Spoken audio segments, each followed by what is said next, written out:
إن الحمد لله نحمده سبحانه وتعالى ونستعينه ونستهديه ونسترشده ونعوذ بالله من شرور أنفسنا وسيئات أعمالنا. من يهده الله فهو المهتد ومن يضلل فلن تجد له وليا مرشدا. وأشهد أن لا إله إلا الله ولي الصالحين، وأشهد أن سيدنا وحبيبنا وعظيمنا ومولانا ودليلنا ومعلمنا وشفيعنا محمد بن عبد الله. اللهم صل وسلم وبارك على سيدنا محمد وعلى آله ومن والاه، كما صليت وسلمت وباركت ربنا على آل سيدنا إبراهيم في العالمين إنك حميد مجيد. أما بعد، معاشر المسلمين، أوصيكم ونفسي بتقوى الله سبحانه وتعالى، إذ يقول في محكم التنزيل: يا أيها الذين آمنوا اتقوا الله حق تقاته ولا تموتن إلا وأنتم مسلمون. يا أيها الذين آمنوا اتقوا الله وقولوا قولا سديدا يصلح لكم أعمالكم ويغفر لكم ذنوبكم، ومن يطع الله ورسوله فقد فاز فوزا عظيما. يا أيها الذين آمنوا اتقوا الله ولتنظر نفس ما قدمت لغد واتقوا الله إن الله خبير بما تعملون. أحباب رسول الله، ما زلنا مع شاب نشأ في عبادة الله سبحانه وتعالى، وكيف ينبغي أن يهيأ هذا الشاب.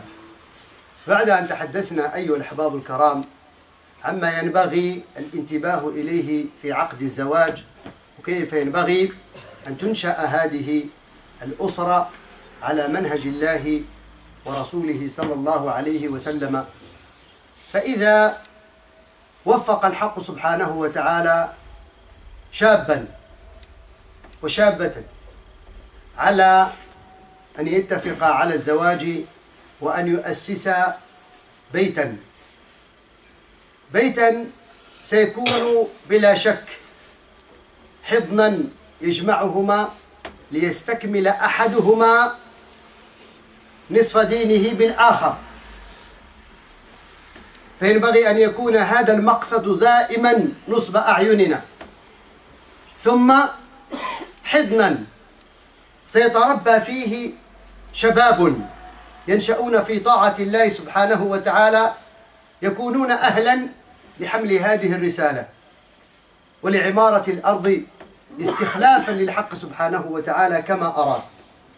ينبغي إذن أن نقف عند خطوات أول قد يخطأ فيها المسلمون، فيبدأون بما لا ينبغي أن يبدأ به في تأسيس بيت طيب نقي طاهر تتوسم فيه الأمة أن يكون لبنة صلبة طيبة تستطيع أن تحمل لبنات أخرى في المجتمع.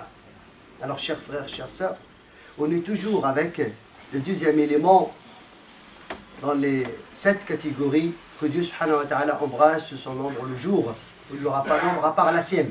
Un jeune homme qui a grandi dans l'adoration de Dieu. Après qu'on n'a pas achevé, on a fini tout ce qui concerne les piliers, les conditions de mariage. Si Dieu subhanahu wa ta'ala a facilité à un jeune homme et une jeune fille de se mettre d'accord pour fonder un foyer musulman, automatiquement, dont les deux ils vont s'entraider pour, Inch'Allah subhanahu wa ta'ala, compléter la moitié de la religion de l'un ainsi que l'autre.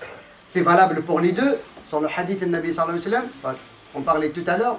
Ainsi que ce sera un foyer dont, Inch'Allah subhanahu wa ta'ala, leurs enfants, les jeunes hommes, les jeunes femmes, qui vont agrandir dans ce climat de croyance, de bonne éducation.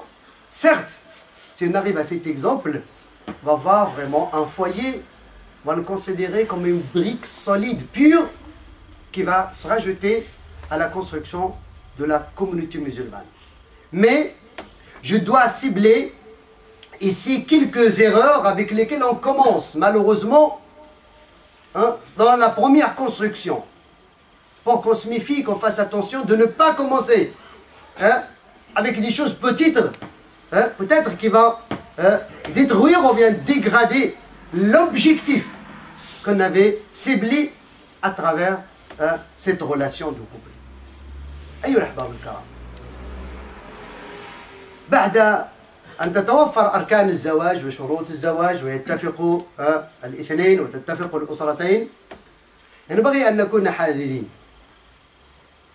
النبي صلى الله عليه وسلم فيما صح عنه يقول أن الله سبحانه وتعالى إذا أنعم بشاب على شاب، والمعنى شابة كذلك، برجل تقي، وإذا أنعم على شاب بامرأة تقية، فليعلم أن الله سبحانه وتعالى قد ساعده على نصف دينه، فليتق الله في النصف الآخر.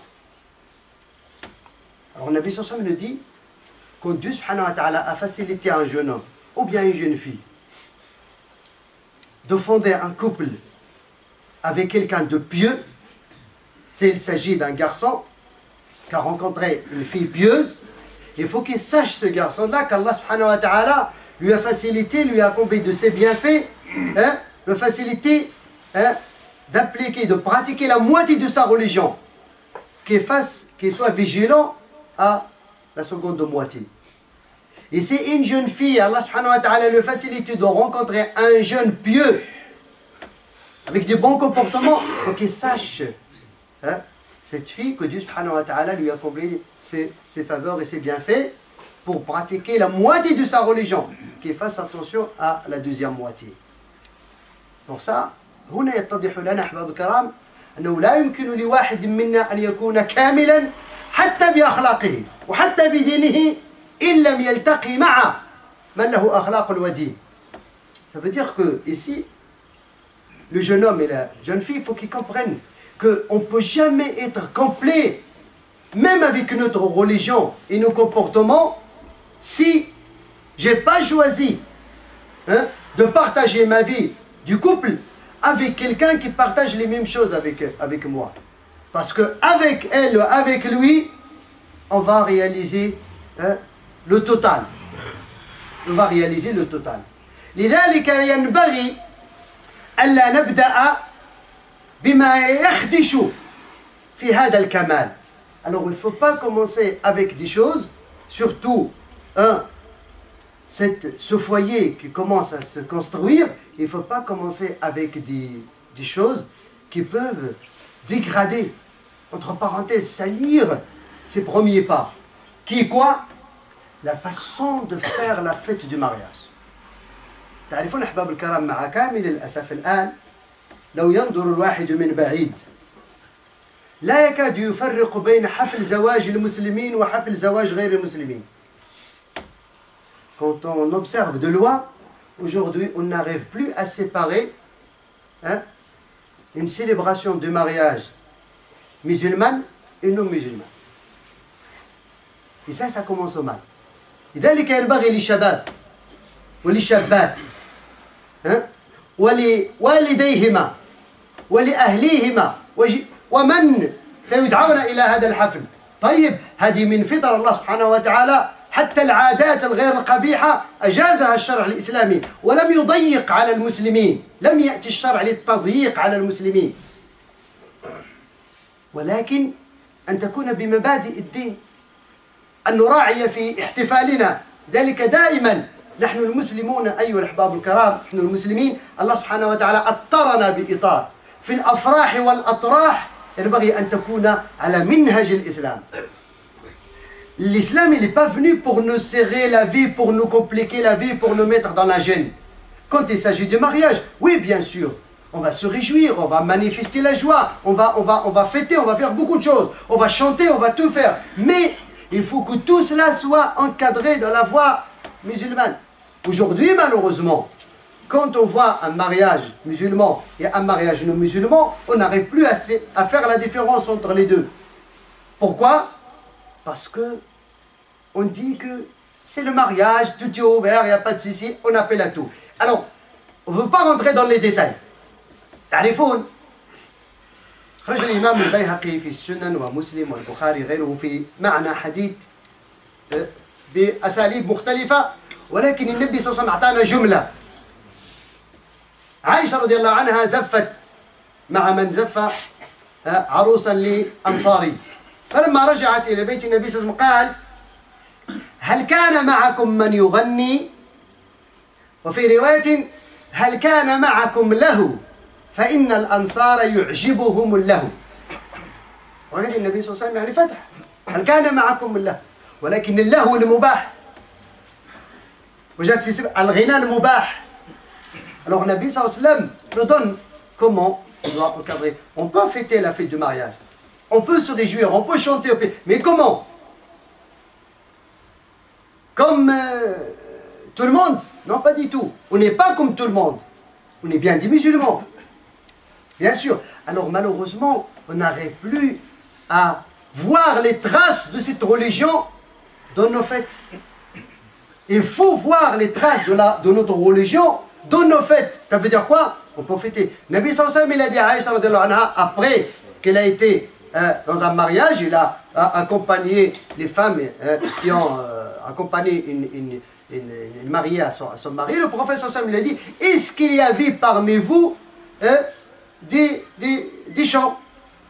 Parce que les Ansar, ils aiment un petit peu, voilà, un petit peu de loisir comme c'est. Mais comment? Comment on fait aujourd'hui? Non, pas du tout. لك أحباب الكرام، هل تعتقدون أن شاب وشابة أو أسرتين بدأ حياتهما الزوجية بالموسيقى الماجنة وبالخمر وبالاختلاط بين الرجال والنساء وبالتبرج والسفر والعري، وأقبح ذلك ضياع الصلاة في الوقت. لا نكاد نعرف الآن اليوم شاب عريس وشاب عروس تصلي ربما يوم قبل الزواج لا تصلي في الوقت، أو ربما لا تصلي حتى، ويوم الزواج واليوم الثاني. المشكلة لا لأنه الأعراف هي كذا.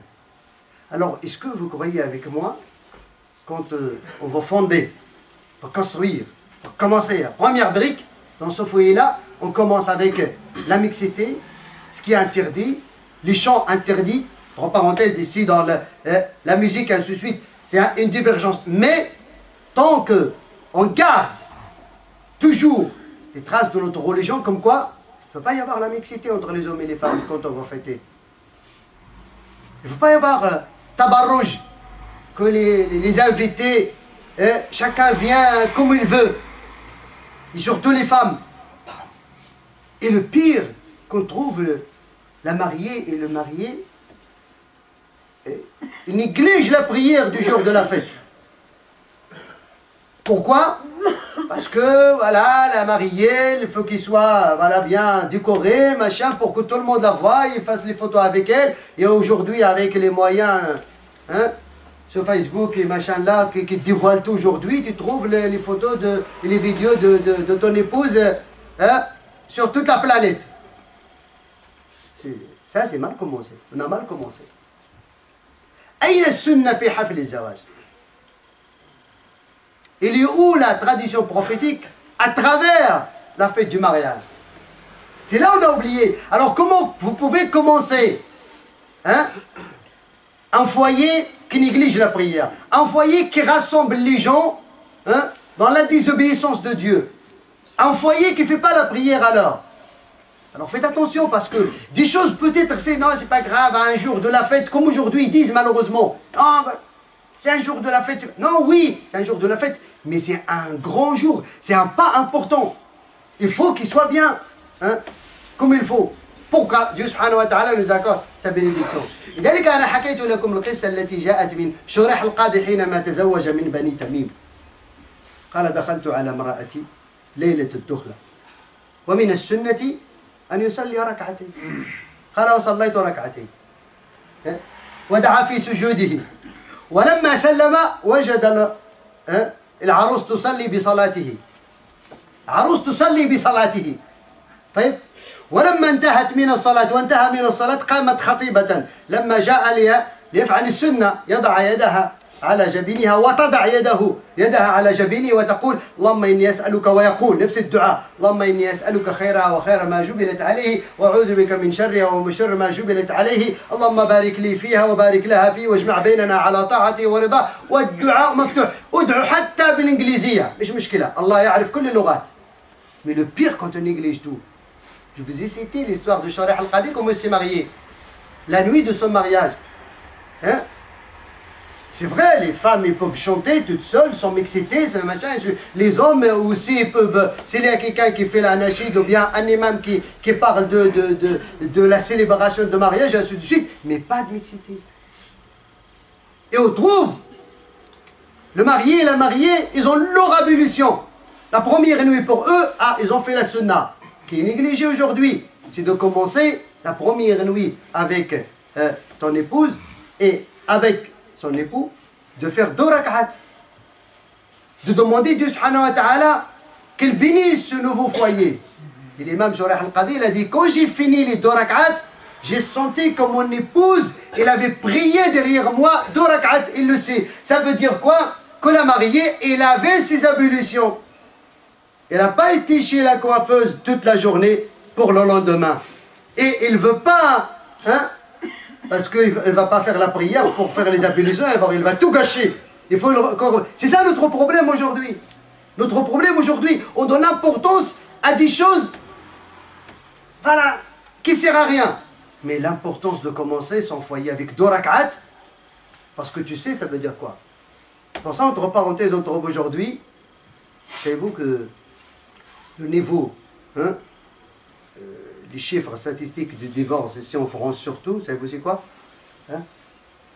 Vous imaginez? 1/3. 1 sur 3 du mariage, c'est échoué la première année. C'est la catastrophe de l'homme. Pourquoi? Parce que ça a mal commencé. C'est ça le problème. Il faut faire attention à ça. On peut se réjouir, mais toujours en respectant notre religion. C'est une journée, mais il faut qu'il soit une journée où même autrui vont remarquer que ça c'est un mariage musulman. C'est pas un mariage. Hein? C'est pour ça, Ahbab al-Karam, ça c'est très important. Et que normalement, si nos jeunes garçons et filles sachent, ils font une étude de tout ce qu'il faut faire avant le mariage, et au moment du mariage, et après la vie du mariage, on n'aura pas tous ces conflits aujourd'hui dans les foyers. Mais nous, on donne importance toujours à des choses qui ne sont pas beaucoup plus importantes de notre vie. Quand il s'agit d'un permis de conduire, il s'agit de tout cela, on fait tout pour... Mais quand il s'agit d'un permis de foyer, pas grave, on fait comme tout le monde et après on verra. Non, là tu vas fondre, là tu vas fonder. Tu vas construire un foyer. Alors, sachez-nous qu'Allah subhanahu wa ta'ala, comme يقال, من حسنت بدايته أشرقت نهايته. Celui qui a bien commencé, comme il le faut, Allah subhanahu wa ta'ala bénit automatiquement le reste de la vie de cela. C'est pour ça, faites bien attention. C'est bien, séparer les hommes et les femmes. Pour que les femmes fassent ce qu'ils veulent entre eux. Il n'y a pas de souci. Hein? Et pour que les hommes et les jeunes écoutent aussi tout ce qui concerne le mariage à ceux qui vont se marier. Et ceux qui sont mariés, il faut qu'ils sachent comment on va conduire ce foyer vers la miséricorde de Dieu. Alhamdulillah Rabbil Alamin.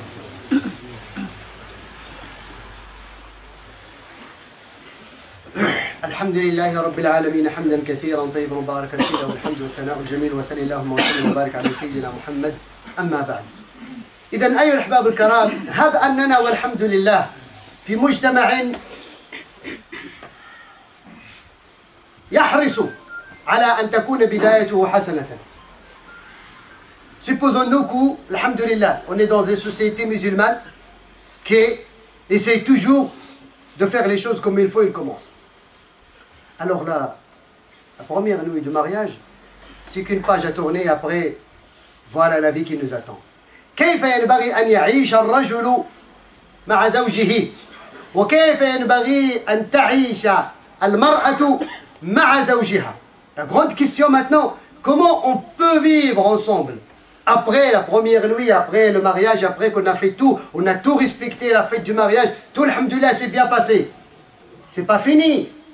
Là, on venait de commencer. Alors, on doit savoir la responsabilité de l'homme, comment il doit vivre avec son épouse, et la responsabilité de la femme, comment elle doit vivre avec son époux, pour qu'on puisse déjà préparer un climat de douceur, de miséricorde, comme Dieu subhanahu wa ta'ala nous a dit dans le chapitre, le Romains, le verset 21, hein, la loi qui domine dans le foyer, c'est pas mes devoirs et tes devoirs, et mes obligations et tes obligations. Non, c'est la loi où Dieu subhanahu wa ta'ala a résumé en un seul mot, une seule phrase. ومن آياته يقول سبحانه وتعالى أن خلق لكم من أنفسكم أزواجا لتسكنوا إليها وجعل بينكم مودة ورحمة إن في ذلك لآيات لقوم يتفكرون. Voilà hein, ce qui doit dominer. C'est parmi ces signes qu'il vous a créé, ainsi que vous épousez en une seule âme.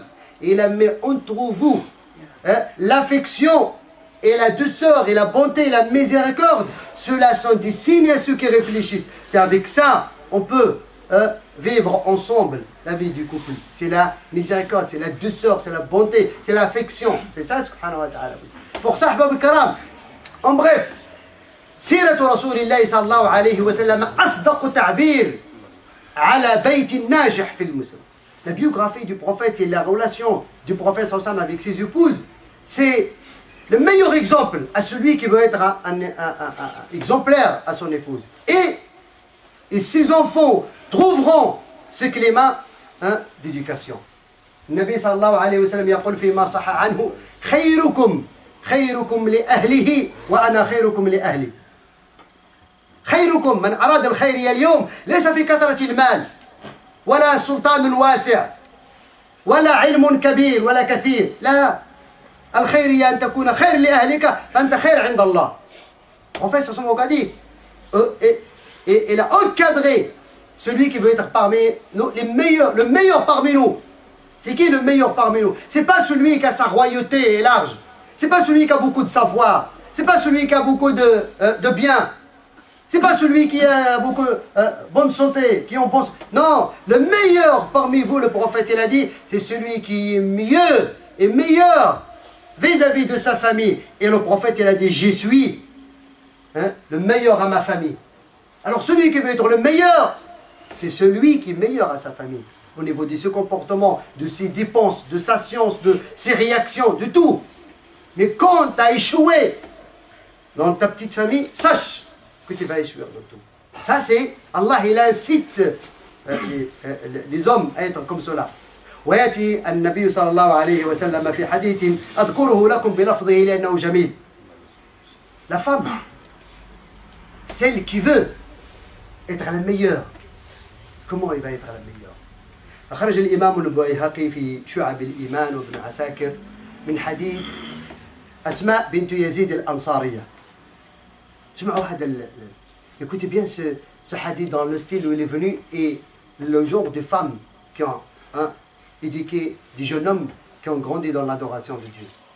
أسماء بنت يزيد الأنصارية أنها أتت النبي صلى الله عليه وسلم وهو بين أصحابه فقالت بأبي أنت وأمي أنا وافدة النساء إليك وأعلم نفسي لك الفداء أنه ما من امرأة كانت في شرق ولا غرب يعني المدينة سمعت بمخرجي هذا أو لم تسمع إلا وهي على مثل رأيي أن الله بعثك إلى الرجال والنساء فآمنا بك وبالهدى الذي بعثك الله به وإنا معشر النساء مقصورات قواعد بيوتكم ومفضي شهواتكم وحاملات أولادكم وإنكم معشر الرجال فضلتم علينا بالجمعة والجماعات وعيادة المرضى وشهود الجنائز والحج بعد الحج وأفضل من ذلك الجهاد في سبيل الله وإن الرجل منكم إذا خرج حاجا ومعتمرا ومرابطا حفظنا لكم أموالكم وغزلنا أثوابكم وربينا أولادكم فما نشارككم في الأجر يا رسول الله. هذه امرأة أسماء بنت يزيد الأنصارية جاءت إلى المسجد ووجدت النبي بين أصحابه فقالت يا رسول الله غزام يعني ماذا قالت؟ قالت يا رسول الله أنا وافدة النساء. يعني وافدة يعني la porte-parole des femmes. Les femmes ils m'ont envoyé vers toi. ما من امرأة في شرق ولا غرب المدينة عرفت أنني جئت إليك إلا وهي على رأيي، والنبي والصحابة يسمعون ويتكلم. قالت يا رسول الله آمنا بك وبالهدى الذي بعثك الله، نحن كذلك آمنا بك، والله بعثك للرجال والنساء، يعني أن الله أرسلك للرجال والنساء. ونحن النساء مقصورات بيوتكم، نربي أولادكم، ويعني نهتم بكل ما يتعلق بأمور في دنياكم، وأنتم الرجال تحجون الحج والعمرة وتجاهدون في سبيل الله وتحضرون الجمعة والجماعات في المسجد، والله أعطاكم الفرصة هكذا.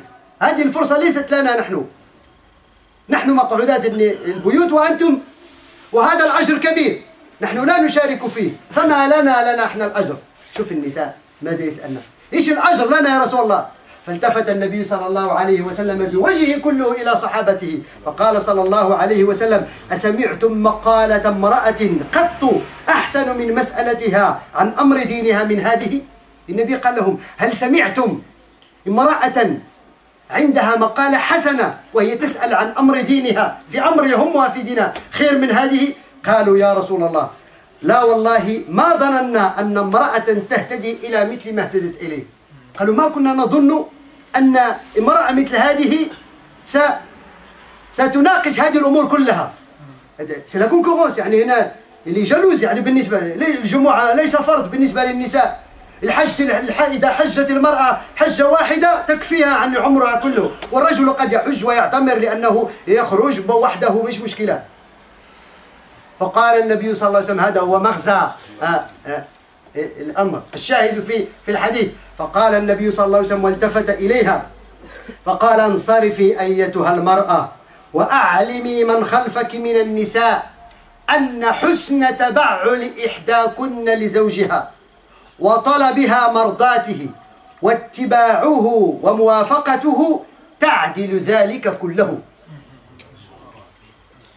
شوف 3 أمور: حسن التبعل وطلب الرضا والموافقة في الرأي يعدل الحج والعمرة والجمعة والجماعات والتعلم والجهاد وكل شيء. سهل الله سبحانه وتعالى. هذه المرأة التي تريد. Alors bref أحباب الكرام، Asma bint Yazid al-Ansari radiyallahu anha, il nous a donné une image excellente d'un couple. En nous disant, il est venu auprès du prophète sallallahu alayhi wa sallam, le Dieu prophète de l'islam. Il est venu à la mosquée, le prophète il est autour de ses compagnons. Le prophète il est entouré de ses compagnons, il est venu, il a salué tout le monde. Salam alaikum. Ô prophète de l'islam, je suis la porte-parole des femmes. Les femmes ils m'ont envoyé vers toi. Et toute femme qui est à l'est ou à l'ouest de Médine, il sait que je suis sorti pour te parler. Et il confirme, il est avec moi dans mon opinion. Qu'on croit à toi et on croit à celui qui t'a envoyé et la guidance dont il t'a envoyé. Comme quoi il t'a envoyé aux hommes ainsi qu'aux femmes. Mais nous, les femmes, la plupart du temps, on est dans vos foyers. On éduque vos enfants. On prépare tout ce qu'il faut pour vous. Au point où on prépare vos habits, on prépare... Ça veut dire le travail de la femme dans son foyer. On est à la maison, on fait tout ce qui concerne à la maison. Mais vous, les hommes, vous assistez à l'Jumu'ah chaque semaine. Vous assistez au rassemblement des musulmans, à la mosquée peut-être chaque jour ou 2 fois par jour, à la science et ainsi de suite. Vous allez au pèlerinage plusieurs fois. Nous, on n'aura pas l'occasion d'y aller. Vous allez au petit pèlerinage comme vous voulez.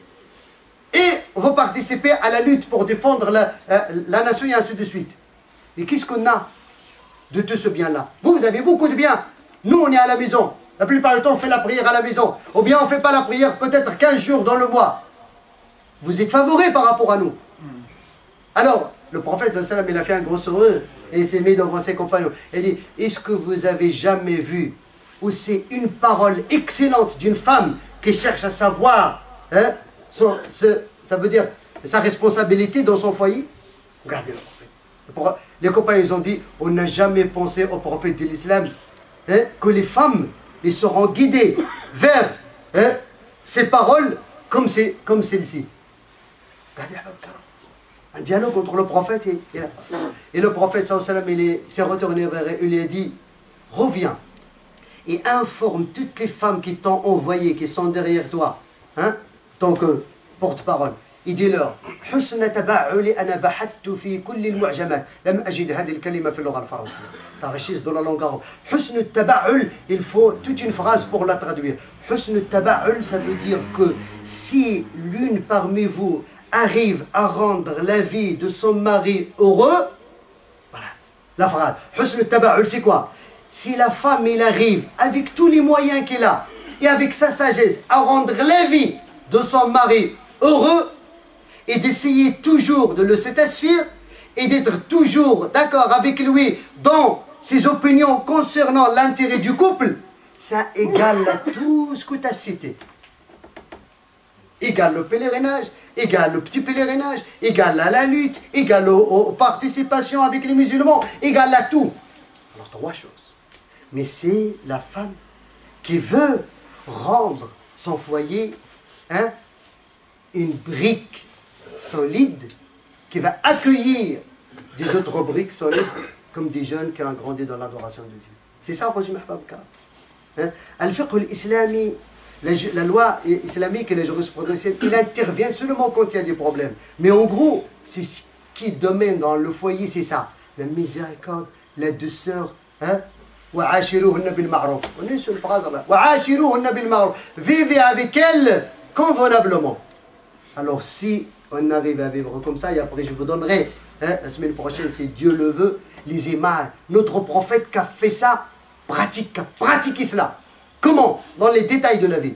أسأل العلي القدير أن يوفقنا وإياكم ما في خير ويلهمنا الله والرشاد والسداد واجعلنا من عباد الصالحين المصلحين اللهم اجعلنا خيرا لأهلنا واجعل أهلنا خيرا لنا واجمعنا وإياهن على طاعتك ورضوانك وارزقنا ذرية صالحة تعبدك إلى يوم الدين اللهم يا رب اجعل بيوتنا آمنة مطمئنة في هذه البلاد وفي سائر بلاد المسلمين اللهم اجمع المسلمين على طاعتك ورضوانك ووفقنا وإياهم لما فيه خير وصلاح واجعلنا من عبادك الصالحين المصلحين ربنا إياك سألنا ولإحسانك تعرضنا وما عندك من الخير طلبنا فأقبل اللهم بوجهك الكريم علينا ولا تخي فيك رجاءنا ربنا أنت مولانا يا رب اغفر ذنوبنا واستر عيوبنا واهدي قلوبنا وتولى أمورنا واجمع شتاتنا وألف ذات بيننا اللهم شافي مرضى المسلمين في كل مكان وعافي مبتلى المسلمين في كل مكان وبلغ مسافري المسلمين في كل مكان ورد غائب المسلمين في كل مكان اللهم أمنا في هذه البلاد في ديننا وأعراضنا وأولادنا وأزواجنا وذرياتنا وأموالنا ومساجدنا وعلمائنا وأئمتنا وفي كل نعمة أنعمت بها علينا إنك نعم المولى ونعم النصير رب اغفر وارحم وتجاوز عما تعلم فأنت الأعز الأكرم Bab Karam, je vous rappelle Inch'Allah la rencontre de demain qui sera la rencontre mensuelle Inch'Allah subhanahu wa ta'ala qui sera après l'Isha. Barakallahu fikum wa ahsana ilaykum wa sallallahu wa sallam wa barik ala sayyidina Muhammad walhamdulillahi rabbil alamin wa akhir as-salat.